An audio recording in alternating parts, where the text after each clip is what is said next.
आज दिनांक 26/3/2026 रोजी ग्रामीण रुग्णालय आटपाडीतून दुपारी वैद्यकीय सूचना प्राप्त झाली की मुलगी नामे ऋतुजा यमगर ही मृतावस्थेत दाखल झालेली आहे।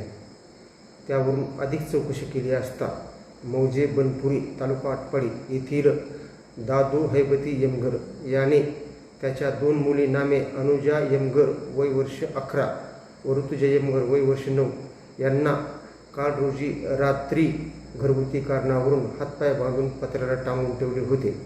त्यामध्ये अनुजा यमगर ही गंभीर जखमी झाली असून तिला जीवे ठार मारण्याचा प्रयत्न केला असल्याने तिच्यावर आटपाडी येथे उपचार चालू आहेत व ऋतुजा यमगर हिला हातपाय बांधून लटकून जीवे ठार मारून तिचा खून केला असल्यामुळे तिचं पोस्टमॉर्टम करून प्रेत नातेवाईकाच्या ताब्यात दिलं आहे।